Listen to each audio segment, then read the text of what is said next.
Okay, hey guys, we're in what Butler Maps calls some very good roads. Not their best roads, but some very good roads. And it's, as you can see, South 100 in Georgia, heading from Somerville down to the little town of Cedartown. And it's all supposed to be good road all the way. When we get to Cedartown, I'll have to look at the map. I might be able to go all the way down here to, what is that, Buchanan? And then jog back over, but I'll just have to look at the clouds and see if I start getting any clouds in here, or what, till how the time gets going. Okay, well I'm gonna shut up some and let you guys just enjoy this ride.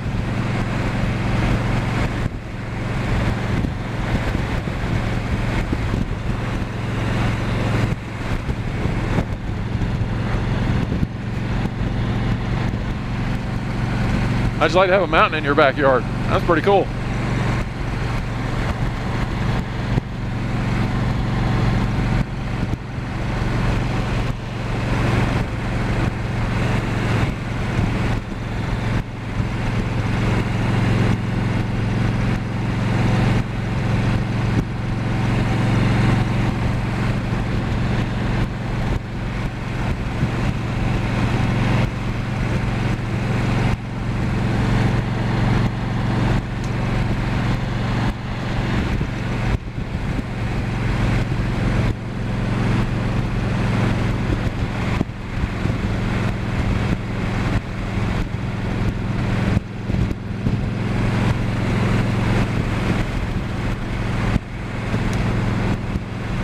I'm getting a lot of wind on me. I hope this wind isn't overpowering.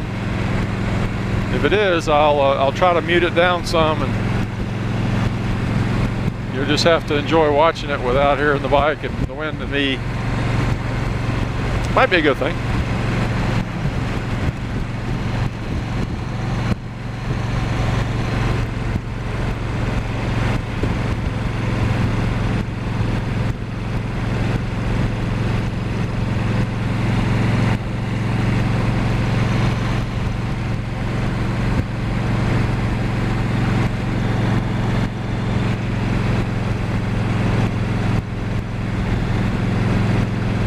Ah, here's some construction.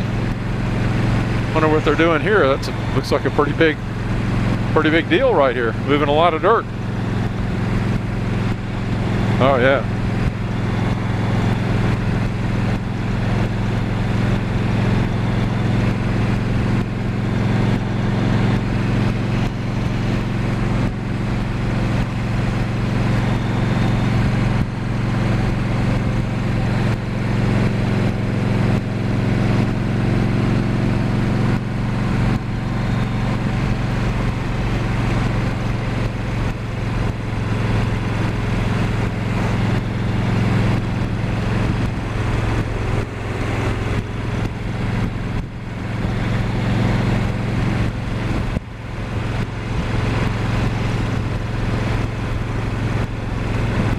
Pretty cool. Looks like a four-wheeler path right along the side of the highway here.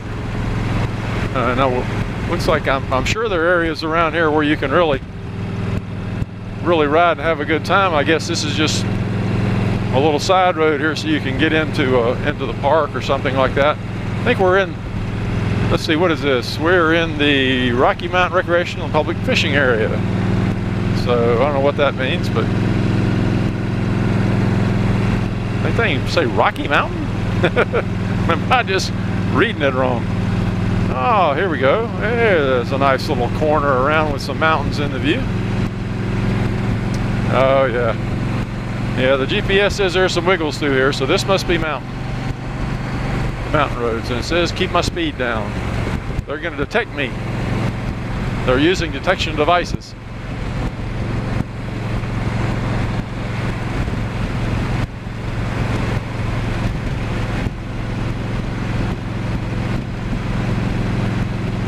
Oh yeah.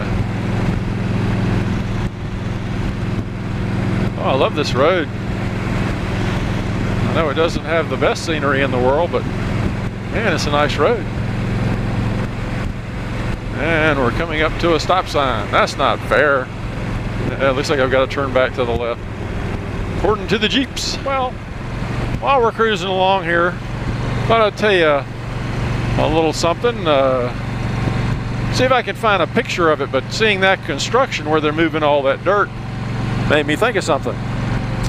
Well, back when I got out of school and went into the motorcycle business, short story, lost my butt, had to get another real job. So I went back to working for a company that I had worked for. What the heck is it? Oh, here we are. We must be, oh, this is interesting. We must be at the power plant. That must be the lake, a lake, something up there. Yeah, oh, there it is. Yeah, it's a lake. Not a real big one according to this, but it is a lake. Oh, and we're going to turn. Maybe we'll get a chance to look at some of this. Okay. How do you like those smokestacks? Those things are way up there. Gee whiz. Anyway, so I went back to work for a company I'd worked for when I was in high school and had worked for most summers. And it was a little small grading company. And we did, you know, we would go in and, oh, there we go. Some kind of factory of some kind. Huh. Anyway, we would, the Coosa River, there we go. Let's take a quick look at this. Got just a minute.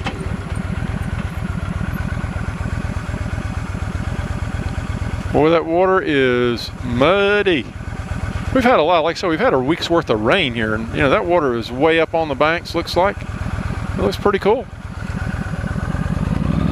Okay,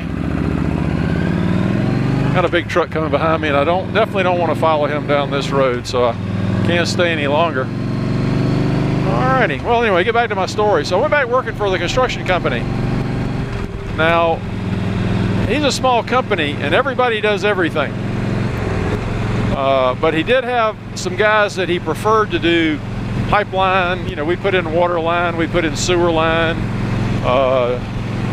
storm and gutter, everything. You know, we would go into a place and go in with chainsaws and cut down the trees and go in with the big heavy equipment and grade out the roads and put in the curb and gutter and the plumbing. You know, put in this is the water, the sewer, the storm drains, put everything in. And the last thing we would do would be to get it all smoothed out so they could bring the gravel in so that another company could come in behind us and pave it. And then they'd build the houses. That's a little swamp we just went through.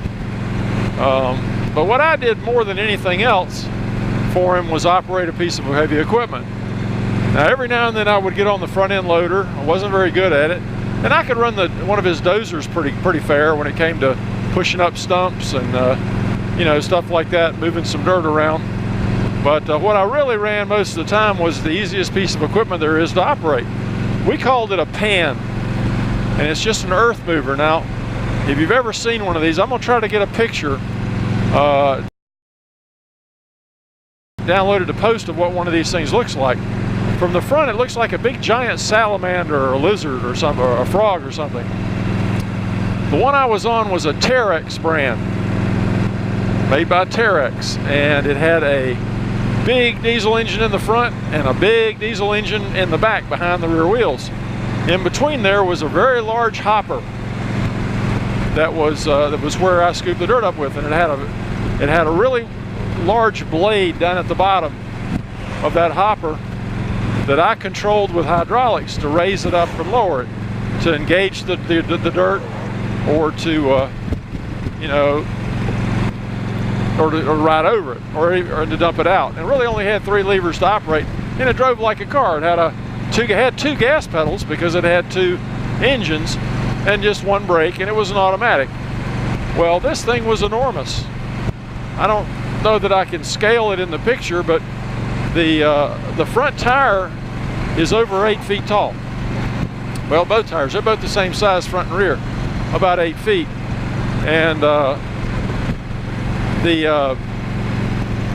this thing was on a road like we're on now.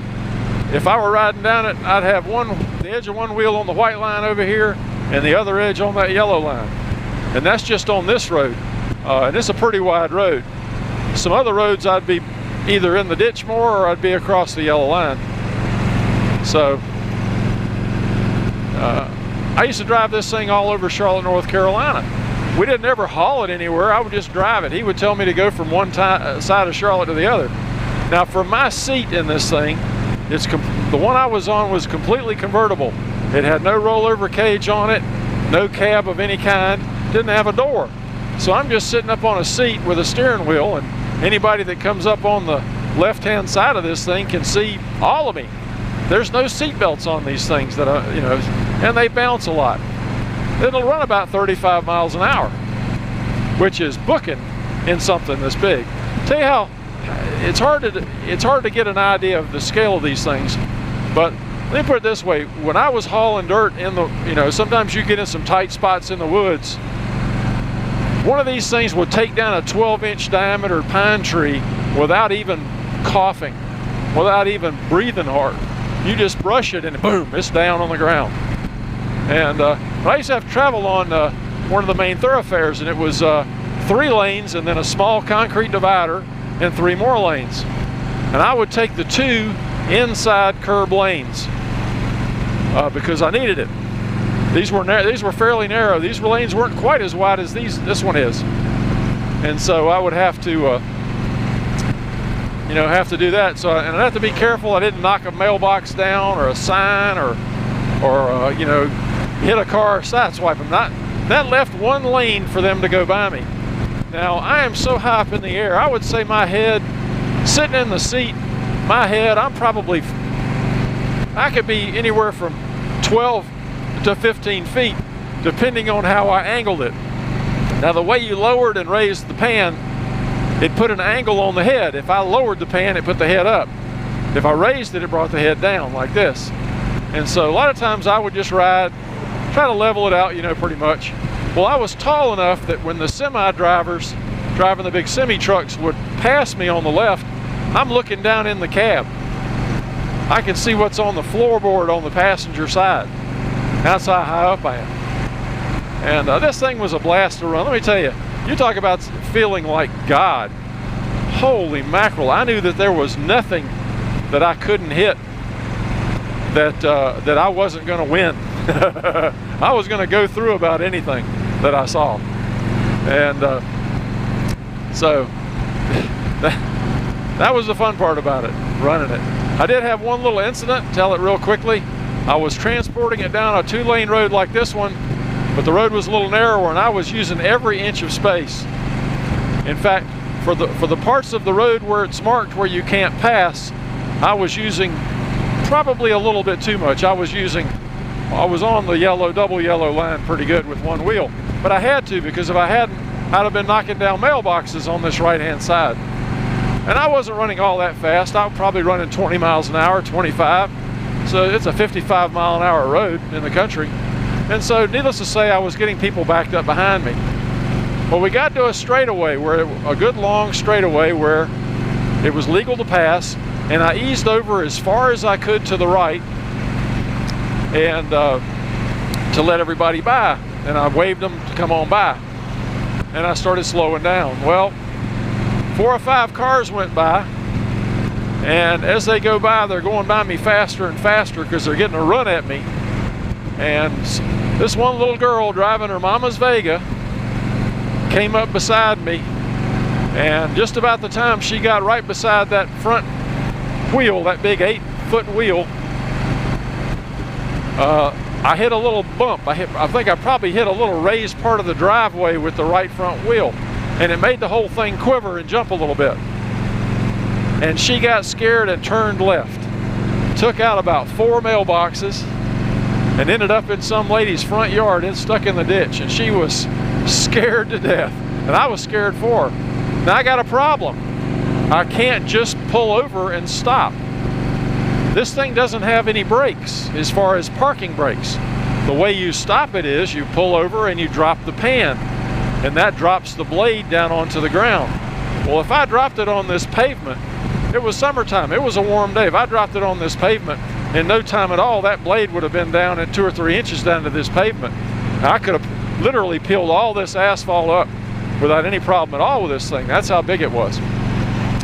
So I had to go down the road about a quarter of a mile, and I saw a house under construction where they hadn't landscaped the yard yet. So I managed to pull off the road, and I pulled over into that yard at the side of the road and just got off and ran back to see if she was okay. By the time everybody had stopped, we called the police, and he came, and there were witnesses, there were people behind her, and they told him that I didn't do anything, we didn't do anything wrong, and he questioned me, and I had to get my boss out there to talk to the nice police officer, and I think they agreed to let the company insurance pay for the damage to the mother's car, and of course we had to put the mailboxes back up that same day so that everybody could have their mail the next day. But anyway, that was the only incident I really had in it. One of my co-workers was riding it one day and going through one of the developments we were working on where they had paved the road, and they had put the first layer of pavement down, and the manhole cover was up about that high. The ring that the manhole cover sits in the middle of the road. And he had neglected to bring the pan up enough, and the blade caught the edge of that ring and drug that manhole cover through the asphalt for a good 20 or 25 yards before he realized he had even hit it. That's how big and heavy and powerful these machines are. And he happened to look back and see this big giant 3-foot groove about 5 or 6 inches deep down in the asphalt appearing behind him as he went along, and he turned, looked over his shoulder, and looked down in the pan. He could see he had the manhole ring and cover and everything inside the pan, wedged against the blade. That was expensive, but fortunately I wasn't riding it that day. Okay, well, that's enough of that story. This sure has been a nice ride through here. I'll shut up for the rest of it.